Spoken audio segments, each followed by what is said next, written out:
Para quem não sabe, eu já tô gravando as duas aulas, uma em sequência da outra, né? Então eu gravei a 14 e já tô gravando a 15. 14 foi contra o iluminismo, é 3:30 da manhã. E eu já falei, vou colocar tudo em dia, né? Então já vou subir tudo aí pra vocês o mais rápido possível. Só esperar, agora tô na dependência da internet aí de baixar tudo, né? Vou ficar aqui jogando meus jogos enquanto isso. E aí a ideia é a seguinte, tá? Quem viu a primeira aula tá autorizado a ver essa. Ai, André, eu não vi a primeira aula, queria ver essa primeiro porque ela me parece mais curta e é mais legal e mais divertido começar pelo mais curto, mais fácil. E, e beleza. Então, gente, não faça isso, pelo amor de Deus, porque para você entender essa aula, se você não teve aula anterior, mano, você vai rodar. Você vai perder tudo porque não tem sentido. A aula anterior ela despenca no vestibular assim puro. Eu coloquei 4 exercícios, né? Já dá pra ver. Eu não falo explicitamente isso, mas eu vou deixar escrito para vocês que ela cai muito no vestibular. Tem que entender bem iluminismo para poder entender essa aula. Então, se você não entender iluminismo, se você está aqui, me procura alguém do plantão, vai entender iluminismo para poder estudar a independência dos Estados Unidos, que senão você boia, não vale de nada, a aula não valeu de nada. E essa aula de independência dos Estados Unidos, ela é uma aula, na verdade, de base. Por quê? Porque lá pra frente ela vai ser importante tanto para geografia quanto para mim quando eu for falar lá, tô pegando papel aqui até para ler. Lá na aula 21, daqui a 6 aulas a gente vai falar dos Estados Unidos no século XIX e a Guerra de Secessão. Se a gente não tiver noção do que está acontecendo aqui, velho, rodou. Até porque e também sobre a independência das Américas e tudo mais lá com o Otávio, né? Não sei como ele, em que pé que ele tá, mas eu tô dando base para ele, né? Por quê? Por quê? Porque a gente tem que entender quem que foram os Estados Unidos nesse período, né? Esse século XVIII aí que é muito louco, certo? A colonização inglesa, os Estados Unidos, a gente tem que, já primeiro momento, né? Quem colonizou os Estados Unidos? Parece óbvio.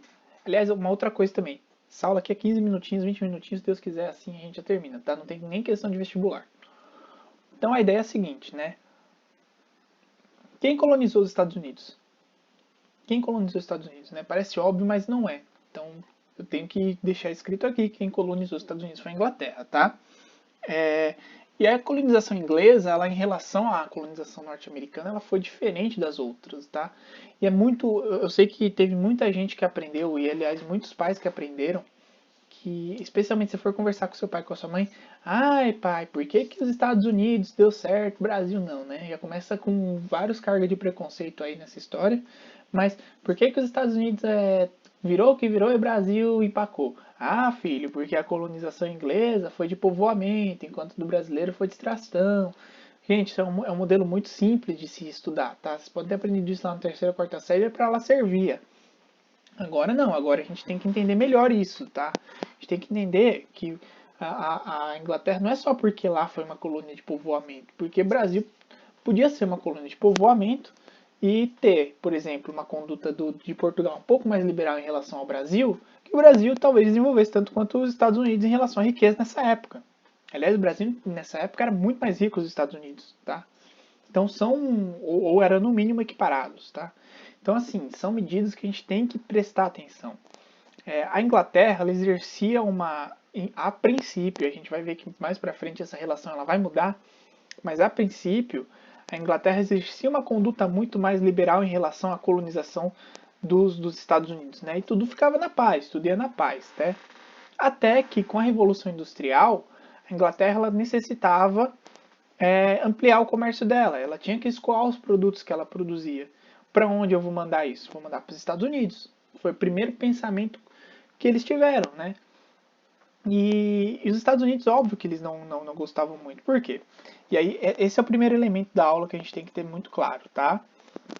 Os Estados Unidos, por conta dessas que ainda não eram Estados Unidos, né? Na época eram as 13 colônias, as colônias inglesas, né? na América do Norte, eles tinham a autonomia deles, eles produziam muitos produtos dentro das próprias colônias, e eles tinham o comércio deles. Esse é o chamado comércio triangular, que o Otávio pode ou não ter falado, que tem historiador que gosta de chamar o comércio que o Brasil tinha também como triangular. Mas esse comércio triangular, ele acontecia entre os Estados Unidos, né, entre as colônias inglesas aqui, entre o Caribe e entre a África. E isso era muito estabelecido, girava muitas riquezas aqui. Como que isso acontecia? Olha, os Estados Unidos, as colônias inglesas, né, elas tinham um princípio de uma industrialização. Eles conseguiam fazer uma transformação dos produtos de uma forma mais fácil do que essas outras colônias que a gente tinha na América. E muito mais fácil do que na África, que tinha uma exploração escrava direta, né? Então o que acontecia? Nas colônias, ele era trazido das colônias eram mandadas as roupas e os alimentos. Então, eles manufaturavam as roupas, as colônias americanas, as colônias norte-americanas, as colônias inglesas na América, produziam nas suas manufaturas roupas e alimentos, mandava para as Antilhas, mandava para o Caribe, certo? Em troca de melaço e ouro, certo? De onde vinha esse ouro, André? Esse ouro vinha da África junto com os escravos. Ah, e o que as colônias norte-americanas mandavam para a África em troca dos escravos? Nada, porque os escravos chegavam no Caribe. Então, no Caribe ficavam escravos e roupas e alimentos produzidos nas colônias, e os escravos vindos da África junto com ouro. Esse ouro era usado para pagar essas roupas, esses alimentos, e junto ia o melaço. Esse melaço, nas colônias inglesas, se transformava em rum. Então girava esse comércio, né, que não precisava necessariamente rodar por dinheiro, ele rodava de forma de mercadorias. Vocês estão entendendo? E isso definiu muito bem essa economia da época. Os três lucravam bastante em relação a isso, especialmente os senhores, né? E tudo ia bem. Até que a Inglaterra precisou ampliar o comércio. Então, poxa, se essas colônias elas estão produzindo roupas, para a Inglaterra era interessante que elas parassem de produzir roupas para que as roupas inglesas pudessem abrir mercado nessas colônias, entendeu? Somado a isso, a Inglaterra passou por uma guerra que foi fundamental para a gente entender, que foi uma guerra contra a França, a Guerra dos 7 Anos, em que a colônia ela não se envolveu diretamente, alguns colonos se envolveram, isso vai ser importante lá na frente, vocês vão entender o porquê, mas as colônias elas não se envolveram diretamente, né? E a Inglaterra ela venceu, só que isso foi a um custo muito alto, né? Então, o que aconteceu? Os franceses que estavam no Canadá eles foram expulsos, a Inglaterra teve a hegemonia da região, só que as colônias inglesas na América tinham que arcar com os custos da Guerra dos 7 Anos. E isso as colônias não vão achar isso justo, isso não vai ser legal, certo?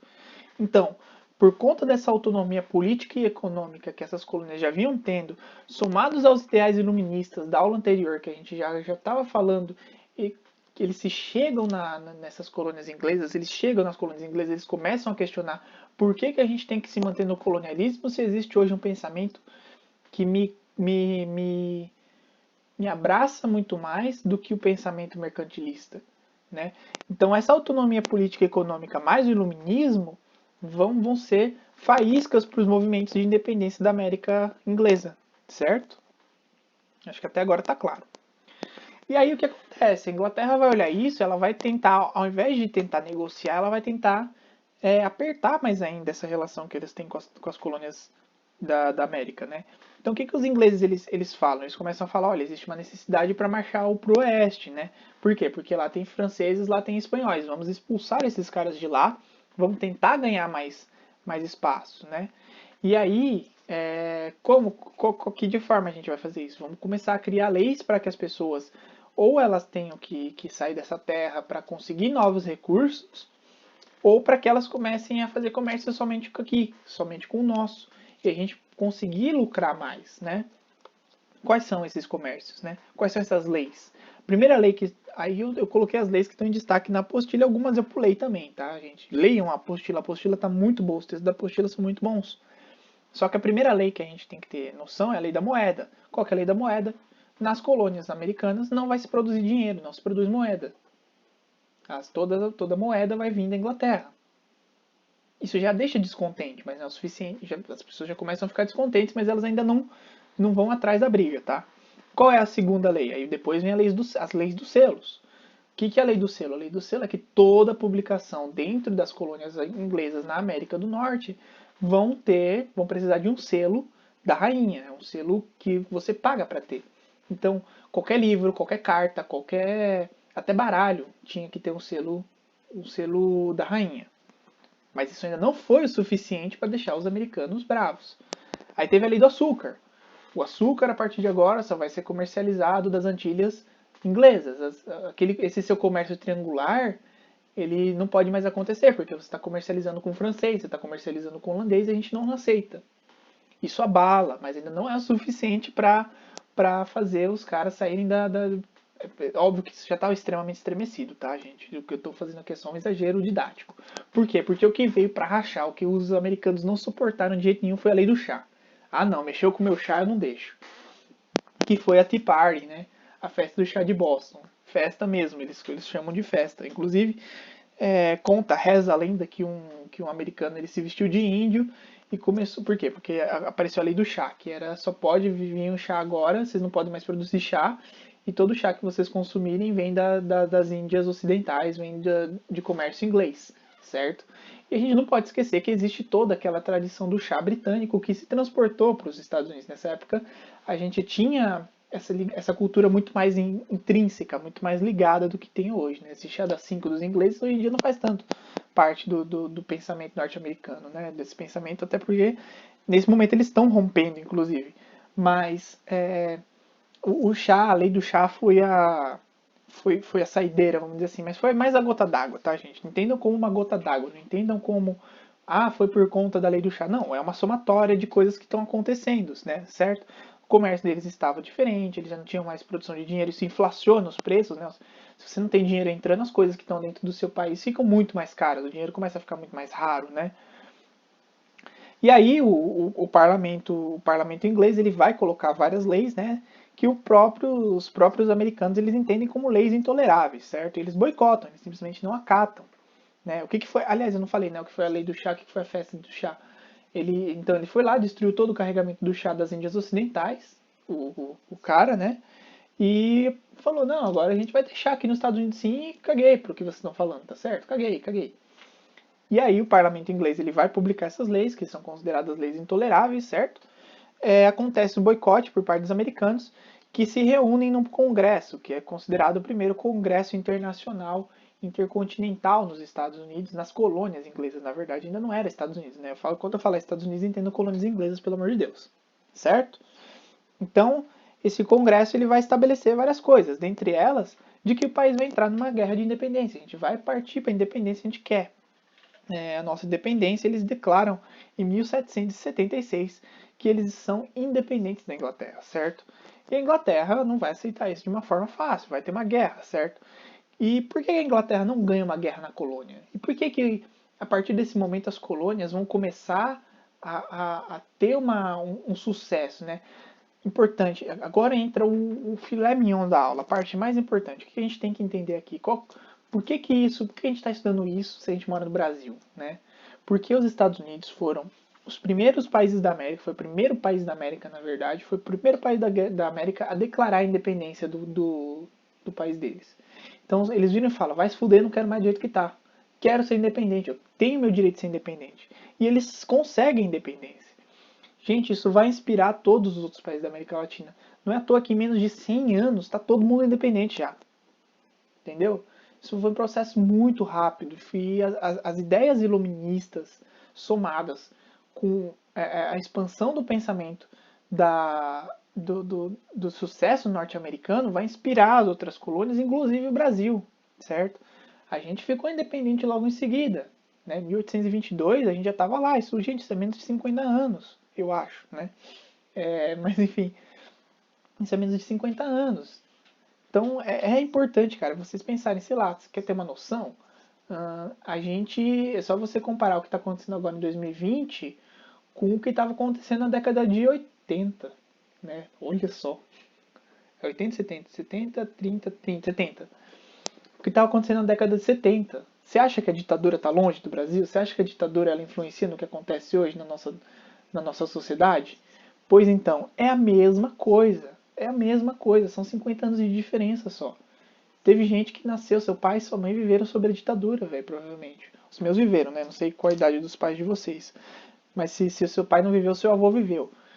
Se isso influencia a vida de alguém que está por perto de você, imagina naquela época, também influenciava, certo? Então, assim, as colônias vão olhar e vão falar, puxa, esses caras deram certo. Por quê? Porque a Inglaterra, para ela vir lutar aqui na América, ela tem que trazer todo o armamento dela. Não é fácil, não é uma coisa que acontece do dia para a noite. A gente já está aqui, os nossos armamentos já estão aqui. Esses caras eles vão ter que vir para cá, eles vão ter que se deslocar para cá. Então isso é uma vantagem nossa, certo? Óbvio que a desvantagem é que a guerra acontece no seu território, né? O território da Inglaterra nada. Qual foi a repercussão da destruição da Inglaterra na guerra de independência dos Estados Unidos? Gente, nenhuma. Nenhum norte-americano foi lá na Inglaterra tacar bomba. Isso não aconteceu. Uma guerra de independência ela acontece no próprio lugar que está acontecendo a independência. Isso é um ponto negativo seu. Só que você já está em casa, né, velho? Então os caras tinham que vir sair do país deles para brigar aqui. Imagina você como inglês falando, mano, eu vou sair pra guerra, brigar com um país que eu não tenho nem noção do que tá acontecendo, não me identifico, não tô nem aí. Os caras só querem ser livre, mano. Tipo, o soldado já vai desmotivado, né? E fora o fato daquilo que eu falei, né? Os soldados norte-americanos, alguns deles, pelo menos os generais, eles já tinham uma experiência no combate por conta da Guerra dos 7 Anos contra a França. Né? Então esses caras eles já vêm com experiência de combate. Né? Outra coisa que acontece é que a gente não esquece que nas próprias colônias já acontecia uma manufatura. Né? Lembra que eles faziam roupa e alimentos para trocar nas Antilhas? Então, pega essa indústria de roupa, transforma em indústria de uniforme. Pega essa indústria, você faz pinico, né? Fazer um pinico, transforma em capacete. Em tempo de guerra é assim que acontece. No Brasil aconteceu, lá também. São estratégias básicas de guerra, né? Qualquer dia desses ensino vocês a fazer guerra de milícia. E teve então a declaração da independência, né? A França ela apoia essa independência, o Benjamin Franklin, esses dois aqui são os pais da independência, tá? Alguns dos pais da independência, a gente não pode esquecer que a independência norte-americana ela foi feita por WASP, quem que é a população WASP? WASP, WASP. W-A é o anglo, white, né? Na verdade, W é white, AS é o anglo-saxonian, né? O anglo-saxão, aquele que é de origem inglesa, protestant, né? E isso vai ser importante quando a gente for falar dos direitos civis negros ali na frente. Mas isso é daqui a 6 aulas, ok? E isso vai ser importante esse ano, gente. Isso vai cair no vestibular, creiam em mim. E o Benjamin Franklin, né? Esse aqui é o George Washington, que vai liderar os movimentos nos Estados Unidos. Não à toa ele vai ser eleito presidente logo em seguida, certo? E embaixo o Ben Franklin, né? O Benjamin Franklin, que ele era como que fala? Quando o povo que tá na terra dos outros, o que você manda, que você envia. Embaixador. Ele era um embaixador americano na França, ele chega no governo francês e fala, a gente quer independência. A França fala, puxa, que legal, vamos tentar bater nos ingleses que ganharam. Por que é interessante para a França apoiar a independência norte-americana? Por que era interessante? Porque se ela apoiasse a independência norte-americana, os ingleses perdiam uma colônia. Então você estava enfraquecendo o seu inimigo. Além do mais, os Estados Unidos iam ficar em dívida eterna com a França. Né? Então como que a França fez? Ela ajudou no combate? Não. Mandou soldados? Até pode ter mandado, mas isso não é importante. O que ela fez de fato, que foi importante, foi começar a abrir guerras com a Inglaterra em outras frentes. Então a Inglaterra tinha que concentrar em várias frentes de batalha, entendeu? Então a colônia da França lá na Índia começou a brigar com a colônia inglesa lá na Índia. Aí lá vai soldado da Inglaterra na Índia lutar ao invés de ir para a colônia dos Estados Unidos. Então eles começaram a desfocar a guerra francesa até que em 1783, no Tratado de Paris, a Inglaterra reconhece os Estados Unidos, na verdade as 13 colônias, como independentes. E aí isso é uma coisa muito importante de notar, são 13 colônias, Estados Unidos, não é à toa que esse país tem esse nome. Por quê? Porque essas 13 colônias elas vão se expandir e vão virar vários estados que têm entre si um grau de independência. Um estado norte-americano ele tem uma independência em relação a outro. Por isso que são Estados Unidos, certo? Aliás, essa organização de Estado ela vai acontecer através da Declaração da Independência. Tá? A Declaração da Independência, não à toa, dos Estados Unidos, ela começa com We the People, né? Nós, o povo norte-americano, achamos isso, isso, isso e isso. E vai ter só uma Constituição de fato em 1787. E, gente, ela dura até hoje. Essa Constituição norte-americana está até hoje. Enquanto aqui no Brasil a gente já teve umas 8, né? Pergunta pro Otávio quantas são exatamente, não lembro se são 6, 7 ou 8, mas só o Vargas foram 3, velho. Então, assim, os caras, eles conseguem fazer política nesse sentido. Não vamos esquecer que a Magna Carta está lá desde 1215, lá na Inglaterra. Esses caras, eles têm uma tradição política muito grande, muito grande, muito grande, tá? E a Constituição de 1787, ela vai colocar exatamente aquele ponto que eu estava discutindo com vocês de federalismo, de uma certa independência que os estados têm. Que aqui no Brasil a gente não consegue entender por quê. Porque a gente não tem, a nossa Constituição Federal é uma trolha, é enorme, quando a nossa Constituição Estadual é pequena. Lá é o contrário, cada estado vai ter uma Constituição enorme que não pode desrespeitar essa pequena Constituição Federal. Então, por isso que em alguns estados, por exemplo, nos Estados Unidos, você pode comprar maconha, você pode fazer pena de morte, você pode fazer as mais diversas leis, enquanto em outros você não pode. E aí, nesse sentido, é o pensamento liberal, galera. Você se adequa, é a síntese do liberalismo. Você se adequa onde você quer viver. Esse é o pensamento norte-americano. Os norte-americanos, eles incorporam isso, é o American Way of Life, é o jeito de viver norte-americano.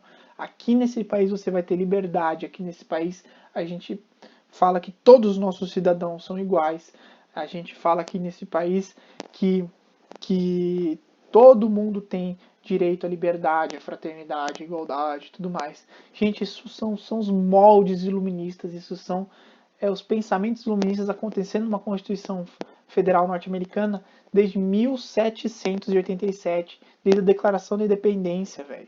Aqui no Brasil a gente precisou fazer isso em 1988, cara. Olha a diferença, mano. É 200 anos de briga, mano. De diferença. A gente brigou muito pra conseguir isso. E já tem gente querendo. Já tem gente querendo ditadura de volta, cara. Então são esses links que eu preciso, eu imploro que vocês façam, por exemplo, uma redação, que o vestibular pode cobrar isso numa questão escrita, o vestibular pode cobrar isso numa questão de teste, que na questão de teste você vai ler e você tem uma noção. Se você fizer um link desse numa redação, cara, você está anos-luz, mas muito na frente do seu candidato concorrente, cara. Você se destaca muito quando você consegue fazer esse pensamento, entendeu? E eu estou trazendo esses argumentos históricos aí para vocês. Infelizmente, eu estava pensando de já começar a colocar a questão negra nos Estados Unidos hoje aqui, só que eu acho que ela é uma aula muito básica. Então essa aqui vai ser a base para a gente começar a conversar lá na frente sobre a Guerra de Secessão, sobre os direitos civis, e se necessário eu faço uma outra aula para vocês explicando sobre essas outras coisas, tá certo? Por hora, eu acho que é o que eu tenho para falar para vocês. Eu desejo a vocês umas férias excelentes. Descansem também, tá? Estudem na medida do possível, mas descansem. Se vocês acharem que devem descansar, descansa. Pode falar pro seu pai, o André deixou de descansar. Quem é o André? Filho, professor de história. Ele é comunista, filho? Não, ele não é comunista, mas não conta pra eles que a gente fica falando essas coisas aqui na aula, que senão ele não vai gostar de mim. Tá bom? E se ele gostar de mim, ele vai entender, então, mais fácil ainda. O lance é que estarei à disposição, a equipe de história está à disposição, a gente está super bem estruturada para atender vocês, tá bom? E é isso, gente. Qualquer coisa, falem comigo. Boas férias, bons descansos. Desculpa o atraso novamente, mas tamo aí, tá certo? Tchau, tchau.